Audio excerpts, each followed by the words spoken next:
There's a civilian surge to Tripoli in a final drive to oust leader Muammar Gaddafi. They've seized large parts of the capital and say they've arrested two of Colonel Gaddafi's sons. The colonel remains defiant, making two audio addresses over state TV, calling on Libyans to fight off the rebels. US President Barack Obama has called on the Libyan leader to give up power to avoid more bloodshed.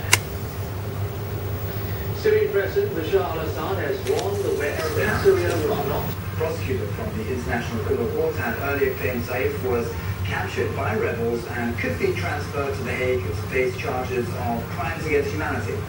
Another Gaddafi son that was also reportedly captured, Mohammed, has now apparently escaped.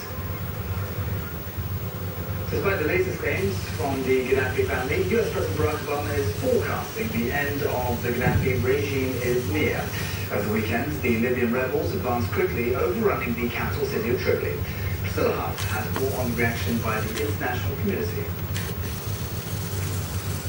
After 4 decades of rule by Colonel Muammar Gaddafi and 6 months of fighting, U.S. President Barack Obama is forecasting a new government for Libya. This much is clear. The Gaddafi regime is coming to an end, and the future of Libya is in the hands of its people. If Muammar Gaddafi is found alive, one possible destination is The Hague, where the International Criminal Court is mulling an investigation for crimes against humanity.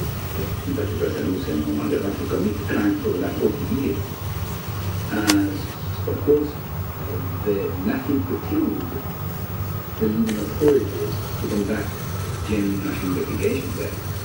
And they could do that against these individuals or against all the others. After months of fighting, the prospect of holding the Gaddafi clan responsible for decades of misrule is only one of the problems for the next government of Libya.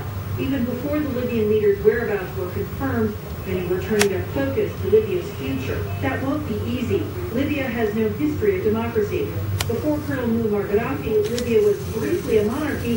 Before that, an Italian colony. There are two things that international community must focus on. Number one, help the current government to basically stabilize the country. No revenge, making sure that there will be justice, making sure also that the armed forces of Gaddafi are disarmed on the one hand, but on the other hand, help Libya's civil society, for which this whole international action has taken place, not to be basically controlled and seized by another authoritarian force, because revolts may end up in democracy, but they may end up also in other authoritarian regimes. For months, the National Transitional Council has been working on forming an alternative government for Libya, and their leaders know the future is not easy. الآن أقول وبكل شفافية أن حقبة القذافي بكل مساويها قد انتهت. And now I say with all transparency that the era of Gaddafi is over. وعلى الشعب الليبي أن يدرك بأن المرحلة القادمة لن تكون مفروشة بالورود. Libyans must know and must realize that the coming period will not be a bed of roses.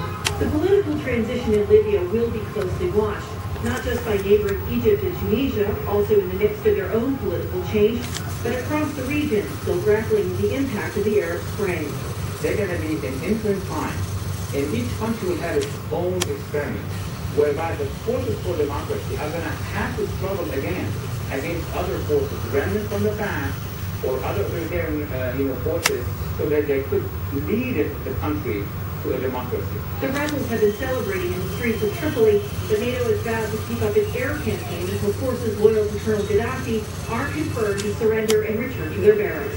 U.S. President Barack Obama is offering a hand of friendship to Libya's next leaders, and he asked the Gaddafi regime frozen under sanctions.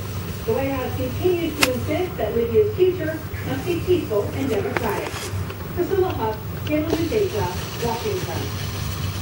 US Bureau Chief Simon Marks told us what Washington is likely to do to help Libya prepare for a post-Gaddafi. The Obama administration trying to